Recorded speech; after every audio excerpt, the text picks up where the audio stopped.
নমস্কাৰ সকলোকে। আজি ৰাজমা বনালোঁ। আগতে তিয়াই থোৱা নাছিলোঁ, এঘণ্টা আগতে তিয়ালোঁ।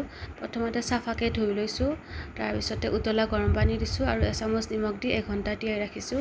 তাৰপিছত কুকাৰত দিছোঁ। কুকাৰত দিওঁতে মই একেলগে নিমখ, তাৰপিছতে দালচিনি, লং, পিঁয়াজ, বিলাহী, জলকীয়া, আলু চব দি দিছোঁ।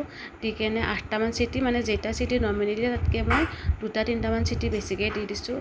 আৰু নমাই কেনে যেতিয়া ফুৰণ দিছোঁ তেতিয়া কেৰাহীত মিঠাতেল দিছোঁ আৰু মিঠাতেলত জিৰা ফুটাই দিছোঁ। তাৰপিছত ৰাজমাহখিনি দিছোঁ, অকণমান চেনিও দি দিছোঁ, নিমখ আন্দাজমতে চাই দি দিব। আৰু মই দিছোঁ অকণমান জালুক খুন্দি দিছোঁ আৰু দিছোঁ অকণমান ধনিয়া গুড়ি। তাৰপিছত বনালোঁ জিৰা ৰাইচ। জিৰা ৰাইচৰ কাৰণে মই জহা চাউল ধুই ল'লোঁ আগতে। তাৰপিছত ৰিফাইন তেল দিলোঁ কুকাৰত, ৰিফাইন তেলত জিৰা ফুটাই ল'লোঁ। তাৰপিছতে চাউলখিনি দিলোঁ আৰু চাউলখিনি দি ফ্ৰাই কৰিছোঁ। অকণমান চেনি দি দিছোঁ। তাৰপিছত দিছোঁ মই নিমখ এচামুচ আৰু লাষ্টত ফ্ৰাই হোৱাৰ পিছত দিছোঁ ঘি।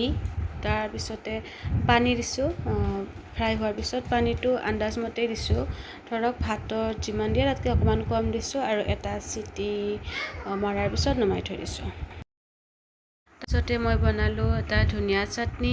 চাটনিটোত একো বিশেষ বস্তু নালাগে, আদা, নহৰু, জলকীয়া আৰু পিঁয়াজ দি পিঁয়াজখিনি মই ৰ'ষ্ট কৰি লৈছোঁ শুকান কেৰাহীত।